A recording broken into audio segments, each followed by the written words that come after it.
우리에게 주시는 성경 말씀 사도행전 11장 4절부터 18절까지의 말씀입니다.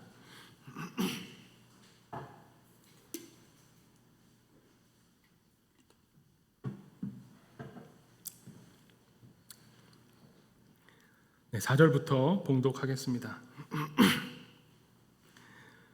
베드로가 그들에게 이 일을 차례로 설명하여 이르되 내가 욥바시에서 기도할 때에 황홀한 중에 환상을 보니 큰 보자기 같은 그릇이 내 귀에 매어 하늘로부터 내려 내 앞까지 드리워졌거늘 이것을 주목하여 보니 땅에 네 발 가진 것과 들짐승과 기는 것과 공중에 나는 것들이 보이더라.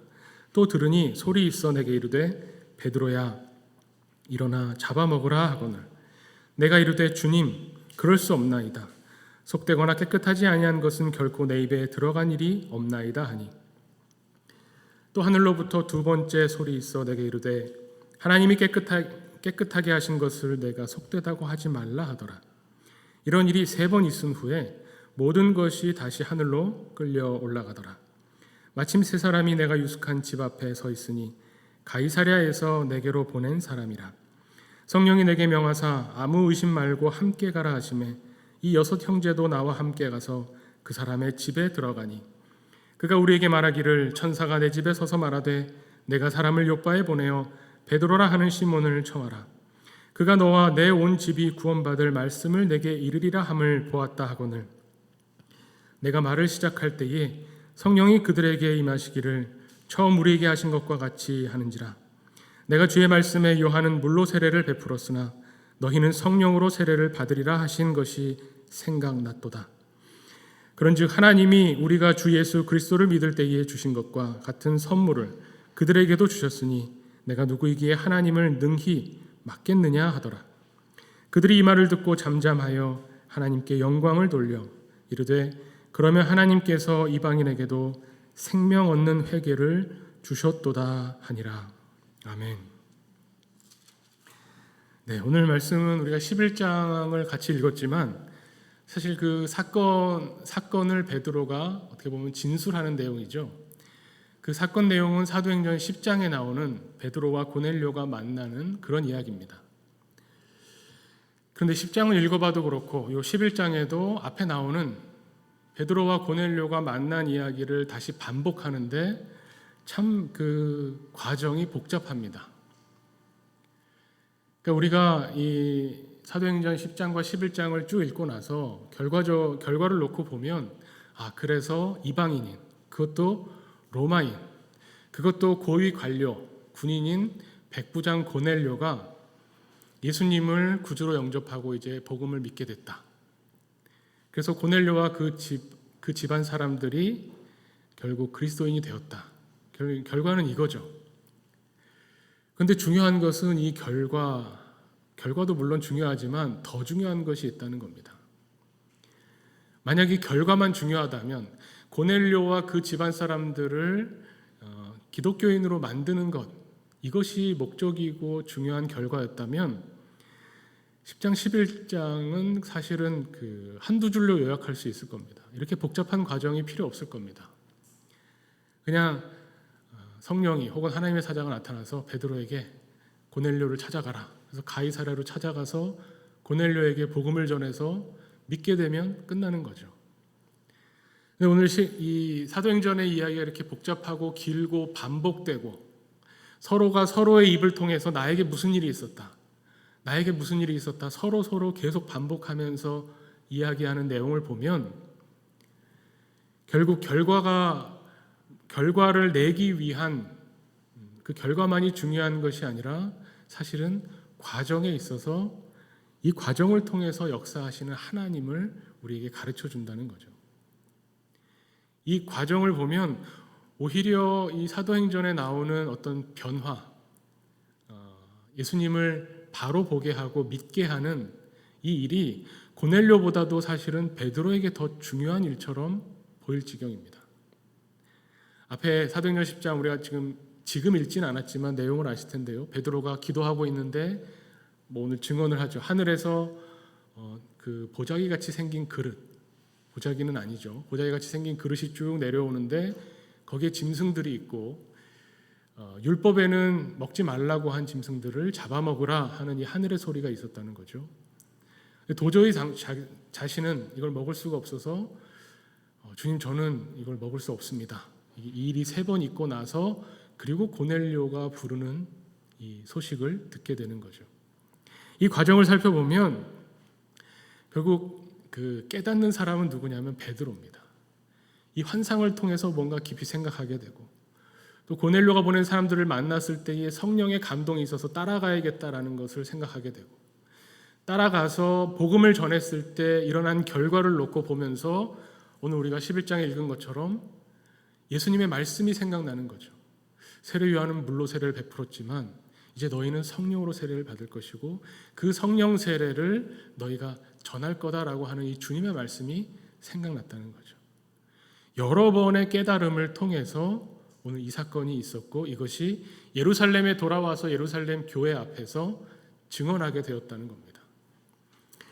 이 쭉 과정을 한번 봤는데, 그렇다면 문제는 뭐냐? 왜 이렇게 복잡하게 사도행전 10장에 길게 반복적으로 우리에게 말씀하시는가? 하나님이 우리를 어떻게 인도하시는가를 보여주기 위한 과정이죠. 한마디로 말하면 하나님은 어떤 분이시냐? 하나님은 우리를 고쳐서 사용하시는 분입니다. 이게 굉장히 중요합니다. 하나님은 우리를 고쳐 나가시는데 우리는 하나님의 사람으로서 자격도 없고 우린 본성이 악하기 때문에 계속 하나님의 뜻에서 어긋남에도 불구하고 하나님이 끝까지 포기하지 않으시고 우리를 고쳐 나가신다는 겁니다. 그 고쳐 나가시면서 우리를 사용하신다는 거죠. 그래서 하나님의 일에 우리를 사용해 주십시오라고 우리가 기도하고 고백할 때에 그것은 단순히 우리를 도구로 삼아 주십시오 이런 말과 좀 다른 겁니다. 하나님의 일에 사용되어진다라고 말할 때 그 사용됨은 그냥 도구로서의 역할이 아니라는 거죠. 오히려 그 도구를 고치시는 하나님의 일이 더 힘들고 어렵고 큰 겁니다. 우리가 보통 어떤 일을 하기 위해서 도구가 필요하죠. 툴이 필요합니다. 우리 다들 핸드폰 가지고 계시지만 핸드폰을 통해서 핸드폰 자체가 목적이 아니라 핸드폰을 통해서 여러 가지 메일도 보내고 뭐 정보도 찾아보고 전화 통화도 하고 연락도 하죠. 핸드폰은 일종의 툴이죠. 도구입니다. 근데 이게 그 문제가 생기면 어떻게 되나요? 작동을 잘 안 하거나 그러면은 어느 정도 가볍게 고장 나면 고치지만 그렇지 않으면 바꿔야 되겠죠. 저도 이 핸드폰 제가 오늘 한번 따져보니까 5년 거의 다 돼갑니다. 너무 바꾸고 싶은데 고장이 안 납니다. 뭐 떨어뜨려 보고 싶기도 하고 근데 일부러 할 수는 없으니까 막 처음 1년 2년은 막 애지중지하지만 한 3년 지날 때부터는 이제 대충 막 다루죠. 이렇게 아무데나 이렇게 놓고 이러다가 혹시 작동을 안 할까 봐 그러면 에이스 할 게 아니라 새 제품으로 고치고 싶죠. 바꾸고 싶죠. 바꾸는 게 더 좋은지 고치는 게 더 좋은지는 뭐 요즘 우리 현대를 사는 우리에게는 새 제품으로 교환해 준다. 이게 훨씬 메리트가 있습니다. 그런데도 하나님은 새 제품을 쓰지 않으시고 우리를 계속 고치시겠다는 겁니다. 여기에서 참 우리가 은혜를 느끼게 되죠. 요즘에 인터넷에 떠돌아다니는 새로운 속담이 있습니다. 속담이 뭐 옛날에만 있는 게 아니라 요즘도 새로운 말들이 만들어지죠. 그 중에 하나가 사람은 고쳐 쓰는 게 아니다. 혹시 이런 말 들어보셨나 모르겠어요. 사람은 고쳐 쓰는 거 아니다.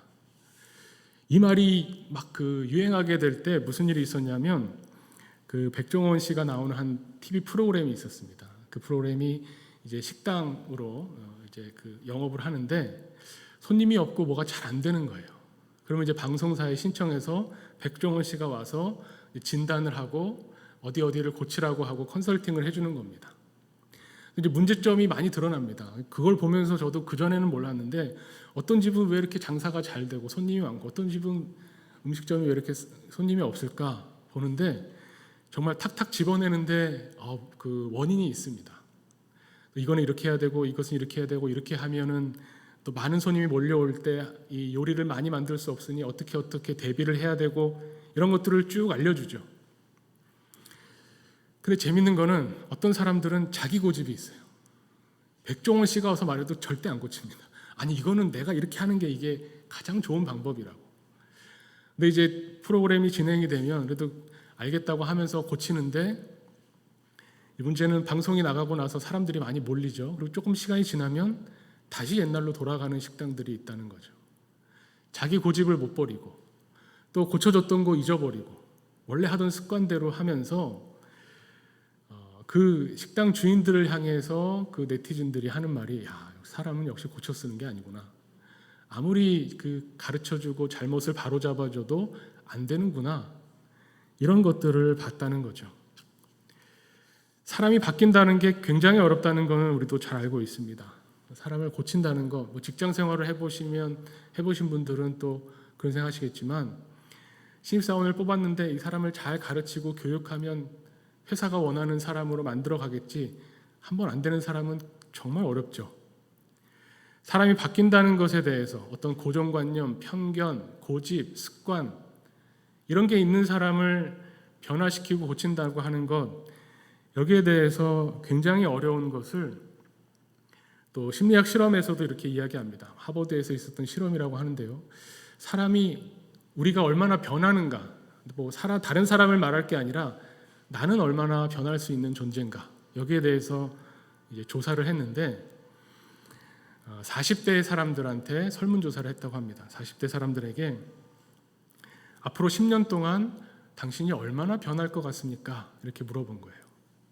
나는 앞으로 10년 동안 꽤 많이 변할 것 같습니다 라고 대답한 사람이 얼마나 될까요?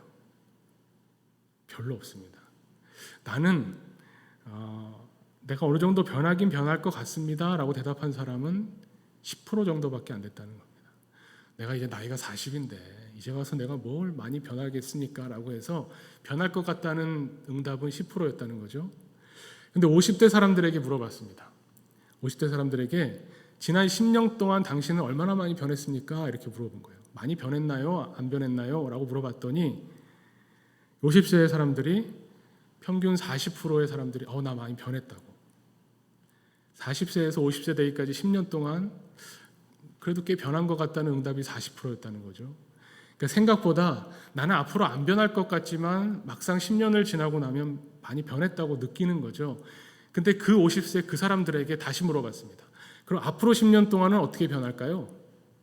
얼마나 많이 변할 수 있을까요? 물어봤더니 변할 것 같다라는 사람은 다시 5%밖에 안 되는 거예요. 이제는 내가 진짜 50인데 10년 지나봐야 60인데 나는 이제 진짜 안 변할 거예요. 그래서 또 찾아가서 물어봤죠. 60세 사람들한테 또 물어봤습니다. 지난 10년 동안 얼마나 변한 것 같습니까? 그랬더니 또 30%는 나 많이 변했다고. 5%에 비하면 굉장히 많은 수치죠. 그러니까 사람이 나는 안 바뀔 거다, 사람이 변하는 건 너무 어려운 일이다 라고 생각하는 것조차도 고정관념이고 선입견입니다. 사람은 고쳐 쓰는 거 아니다 라는 말이 경험치로 계속 쌓이다 보면 이 맞는 말 같은데, 또 성경은 우리에게 하나님은 사람을 고쳐 쓰신다는 것을 가르쳐 주는 겁니다. 이 베드로를 고치기 위해서 하나님이 역사하신 걸 보면 놀랄 정도로 하나님이 열심히 일하십니다. 우리가 10장을 읽진 않았지만 11장에 베드로가 하는 이야기뿐만 아니라 고넬료에게 나타난 이야기까지 시작하면 천사가 고넬료에게 가서 요빠에 가면 베드로라 하는 시몬이 있는데 이 사람을 찾아라. 성경 읽어보면 재밌는 게, 찾는데 이 베드로가 어디 있냐면 해변가에 있는 집에 있다 이렇게 가르쳐줍니다. 당시에 주소가 따로 없으니까요. 해변가에 있는 요빠에 있는 집 중에서 시몬이라 하는 베드로를 찾아서 그 사람을 데려와서 그 사람이 하는 말을 들어봐라, 이런 거죠. 그러면 이 하인 2명과 군인 1명이 가서 열심히 찾는 거죠. 그래서 베드로를 만나는 겁니다. 그런데 만나기 직전에 베드로는 하늘에서 내려오는 이 환상을 보면서 먹는 것에 대한 자신의 고정관념을 맞닥뜨리게 되는 거죠. 그리고 다시 이 고넬료를 찾아서 가이사랴로 가게 됩니다. 북쪽으로 한 40km가 넘는데 걸어가면 하루 정도 걸리는 거리죠. 40km를 가서 고넬료를 다시 만나는 거죠. 이 과정들 속에서 베드로가 계속 깨달아져 가는데, 이것은 참 유대인으로서 깨트리기 어려운 부분, 유대인으로서는 바꾸기 어려운 부분을 건드리는 겁니다. 이 고넬료만 놓고 보면 이방인, 유대인들이 볼 때 이방인은 사람이 아닙니다. 일단 같이 말을 섞거나 밥을 먹거나 그런 존재가 아니에요. 어쩔 수 없이 거기 있는 사람들인데 우리와 같은 사람이라고 생각하지 않는 이방인에게 이 귀한 복음을 전해야 되는 겁니다. 그 전에는 먹어야 될 것과 먹지 않아야 될 것에 대한 구분, 이거부터 깨트리게 되는 거죠. 무엇을 먹느냐, 무엇을 먹고 먹지 않는다라고 하는 것도 엄청나게 강력한 힘입니다. 우리나라는 그런 문화가 없지만 우리가 아는 것도 보면 인도의 힌두교는 소고기를 먹지 않죠. 소를 먹지 않습니다. 이슬람은 돼지고기를 먹지 않죠. 또 유대인들도 돼지고기를 먹지 않습니다. 아마 이 베드로의 환상 중에 돼지가 있었을지 모르겠습니다. 당연히 있었겠죠. 돼지고기를 먹지 않는 이 이슬람 사람들, 또 유대인들 얼마나 철저하게 이것을 안 먹냐면 그 이스라엘 정부에서 한번 그런 적이 있답니다. 하도 폭탄 테러가 일어나니까 이슬람 사람들이 자폭으로 테러를 범하죠. 자폭 테러범의 시신은 돼지와 함께 묻어주겠다, 막 이렇게 발표를 했다는 거예요. 그러면 돼지와 함께 묻히면 부정해져서 더러워져서 낙원에 못 간다라고 생각해서 이 자폭 테러를 좀 줄여보겠다는 생각까지 하는 거죠. 그 정도로 먹는 거에 대한 어떤 금기, 터부는 굉장히 강력합니다. 그런데 여기에 대해서 베드로가 알았어야 되는 부분이 있죠. 이 환상을 보면서 하나님이 깨끗하다고 하신 것을 네가 속되다고 하지 말아라 라고 말씀하실 때에 그때 생각났을 말씀이 있습니다. 성경에 딱 집어서 나오진 않지만 마태복음 15장 11절에 보면 예수님이 이렇게 말씀하시죠.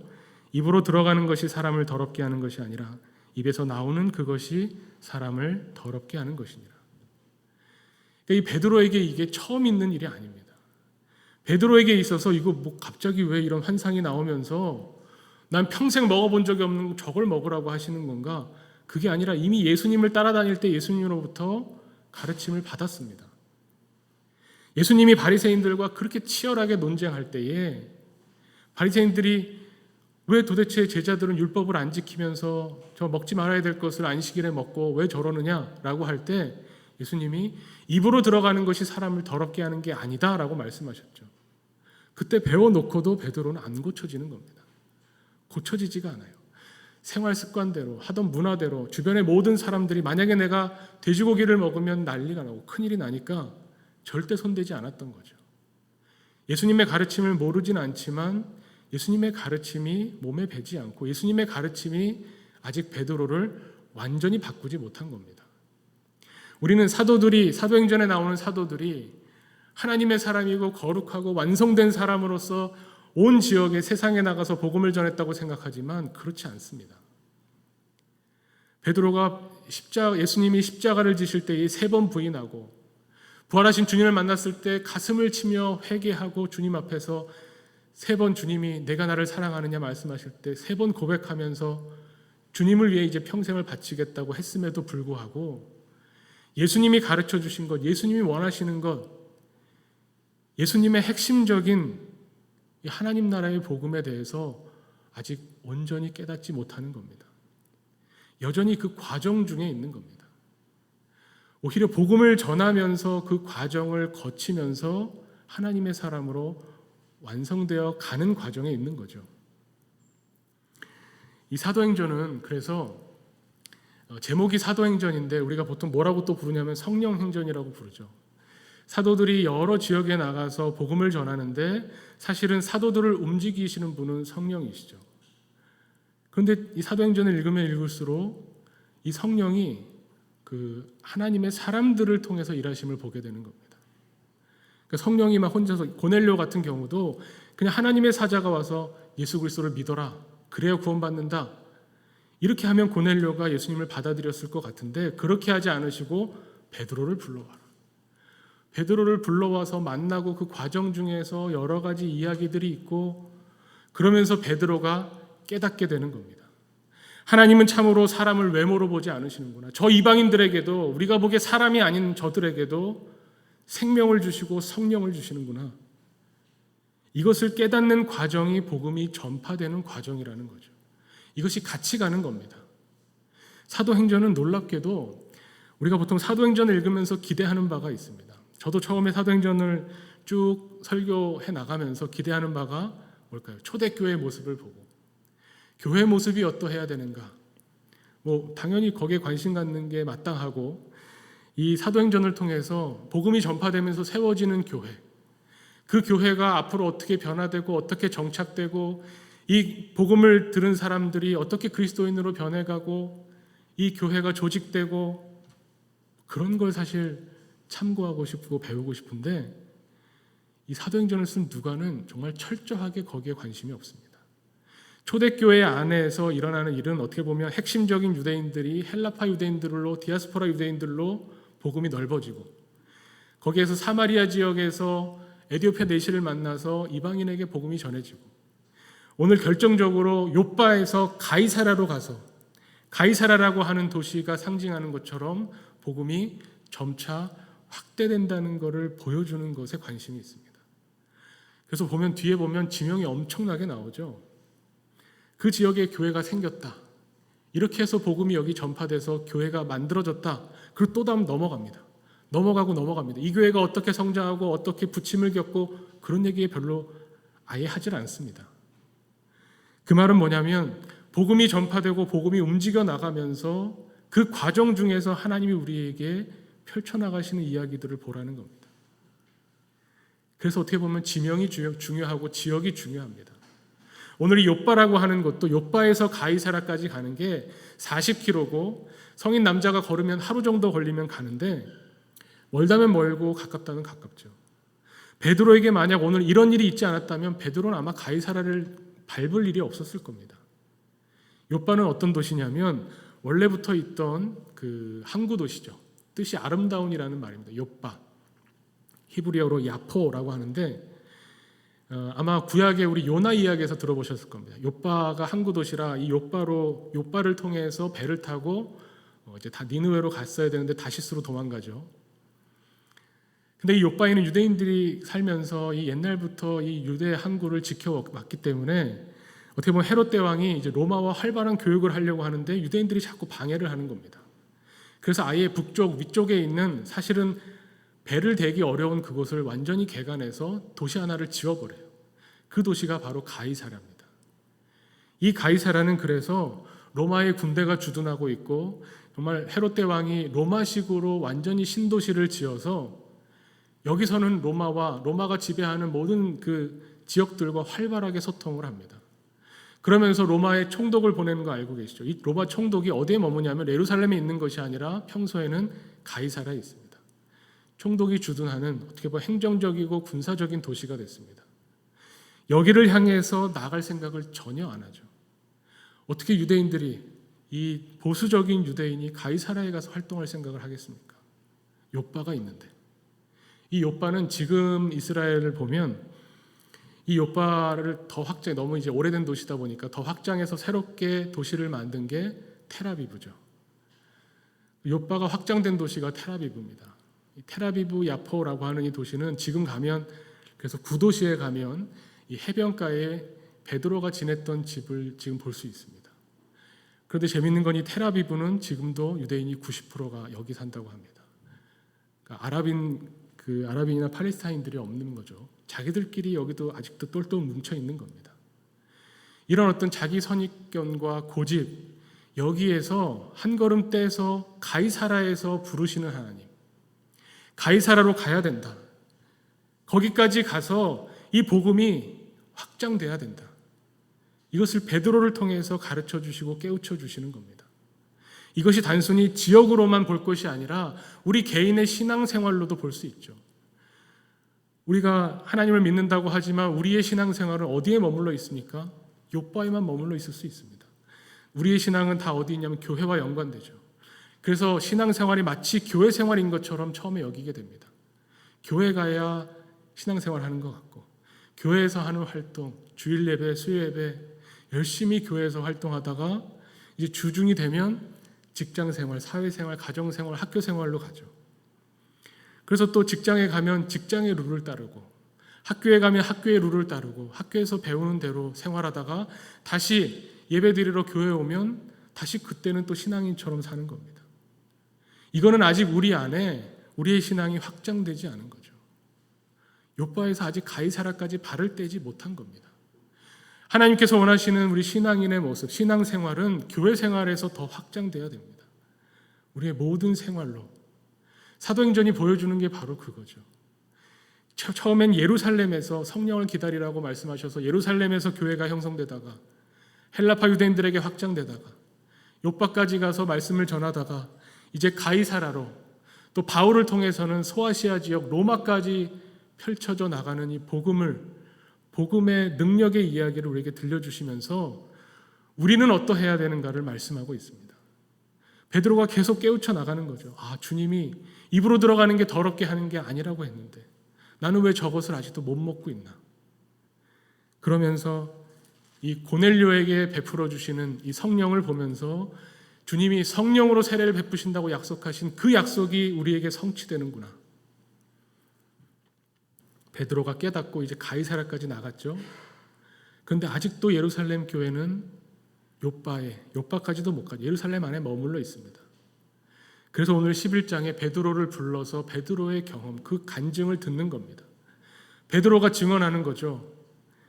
이만저만해서 내가 고넬료의 집에 가게 됐고, 이것은 이 이야기를 자세하게 반복하는 이유는 내가 계획한 것이 아니고 내가 의도한 것이 아니고 내가 능력이 있어서 하는 것이 아니라 100% 성령의 역사하심으로 이 일이 나에게 생겼다는 겁니다. 나는 의도하지 않았는데, 나는 계획하지 않았는데 이 일이 나에게 발생했고 내가 깨달음을 얻었다. 하나님은 외모로 사람을 취하지 않으시고 모든 사람들에게, 만민에게 하나님의 영을 부어주기를 원하신다는 것을 증언하는 겁니다. 우리 눈에는 차별이 있습니다. 알게 모르게 차별이 있죠. 우리 나라가 단일 민족에 거의 가깝기 때문에 별로 차별이 없는 것 같지만 인종적인 차별, 국적의 차별, 얼마나 배웠는지 학력에 대한 차별, 여러 가지 차별이 사실 우리에게 있죠. 그 선입견과 고집을 깨트리기가 너무나 어려운 겁니다. 그런데 하나님은 그것을 깨트리기를 원하시고 그것을 깨트려가는 과정을 우리에게 베풀어 주신다는 겁니다. 베드로가 이 일을 고백할 때에 어떻게 됩니까? 교회가 깨닫게 되고 승복하게 되죠. 오늘 마지막 말씀 18절 말씀을 보면 그러면 하나님께서 이방인에게도 생명 얻는 회개를 주셨도다라고 예루살렘 교회의 교인들이 고백하게 됩니다. 우리에게 왜 저런 이웃을 주셨을까? 그런 생각 해보신 적 있나요?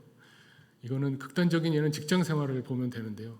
저 사람만 없으면 나는 직장이 천국일 텐데, 저 사람만 없으면 내가 보람 있는 일을 하고 좋아하는 일이니까 참 좋을 텐데, 저 사람 때문에 아침에 출근하기가 지옥 같다.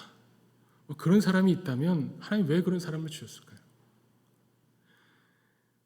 우리가 스스로 이제 예수님을 믿고 경건하고 이웃을 사랑해야지, 내 이웃을 내 몸처럼 사랑하라는 이 말씀을 주셨기 때문에 우리는 이제 여기에 이웃을 사랑해야지, 사랑하느냐 못하느냐로 판가름 나는 것 같지만 사실 그렇게 단순하지 않습니다. 하나님께서는 우리에게 이웃을 사랑하라고 말씀을 주시고 그 말씀을 이룰 수 있도록 우리를 고쳐가신다는 겁니다. 그래서 우리가 정말 같이 하기 싫은, 얼굴도 보기 싫은 이웃을 우리에게 주시죠. 저 사람을 사랑할 수 있을까? 말도 안 되는 얘기입니다. 그런데 그 사람을 주셔서 계속 깨닫게 하시는 겁니다. 이웃을 사랑한다는 건 내 힘으로 안 되는구나. 이웃을 사랑하고 하나님의 뜻을 펼쳐나가는 것 내 힘으로 안 되는구나. 하나님을 찾고 구하면서 하나님이 나를 고쳐가시기를 기도하는 겁니다. 그럴 때마다 오히려 내가 미워하는 그 사람을 통해서 생명의 말씀을 깨닫게 해주십니다.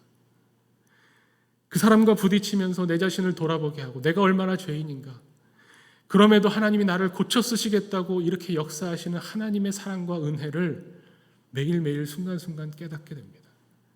그러면서 교회 생활뿐만이 아니라 가정생활, 직장생활, 사회생활에서 하나님의 말씀이 우리를 사로잡는, 복음의 증인이 되는, 복음이 확장되는 이 모습들을 체험하게 되는 겁니다. 오늘 우리가 사도행전을 보는 관점과 눈을 다시 새롭게 하기를 원합니다. 사도행전은 복음이 어떻게 움직여 나가는가를 우리에게 가르쳐줍니다. 어떻게 넓은 지역으로 퍼져나가는가를 가르쳐줍니다. 어떻게 하나님의 사람들을 통해서 이 일을 이루어 가시는지 가르쳐줍니다. 성령이 하시니까 뭐 우리는 성령이 하시는 대로 그냥 우리는 할 일이 없겠구나. 하나님 그렇게 만만하지 않으시다니까요. 우리를 고쳐서라도 반드시 우리를 사용하신다는 겁니다. 그 말은 뭐냐면 하나님이 우리를 부르신 것, 하나님이 우리에게 사명을 주신 것, 하나님이 하나님의 우리를 사용하시는 것은 우리가 목적이라는 겁니다. 내가 너를 사랑하기 때문에 너를 고쳐나가겠다. 어떻게든 하나님의 사랑으로 하나님의 생명을 풍성히 누리는 주님의 제자로 만들어가겠다라고 하는 하나님의 의지를 오늘 고넬료와 베드로의 사건을 통해서 우리가 보게 됩니다. 하나님은 우리를 포기하지 않으십니다. 하나님은 우리를 고쳐서 쓰십니다. 그 하나님의 부르심에, 그 하나님의 역사하심에 우리가 참여하고 그 역사하심을 고백하기를 간절히 원합니다. 함께 기도하겠습니다. 하나님 아버지, 오늘 사도행전의 말씀을 통해서 하나님이 우리에게 베푸시는 많은 일들을 돌아보게 됩니다. 하나님, 우리는 원하지 않고 우리는 도망치고 싶고 우리는 우리의 오랜 습관과 우리의 생각을 바꾸고 싶지 않지만 하나님께서 우리를 고쳐나가시며 하나님의 사람으로 세워주시는 그 과정에 있음을 우리가 다시 한번 깨닫습니다. 하나님, 우리의 삶 가운데, 우리의 심령 가운데 성령의 역사하심을 일으켜 주시옵소서. 우리가 성령 충만함으로 복음의 증인이 되게 하시고 이 세상에 나아가 우리의 모든 삶의 모든 영역에서 하나님을 고백하고 주님을 증거하는 그리스도의 제자로 서게 하여 주시옵소서. 이 일을 위해서 우리를 부르시고 하나교회로 묶어주셨사오니 우리 교회 공동체를 통해서 더욱 크신 하나님의 은혜를 체험하며 우리에게 베풀어 주신 그 은혜를, 그 복을 이 세상에 나누게 하여 주시옵소서. 예수 그리스도의 이름으로 감사하며 기도하옵나이다. 아멘.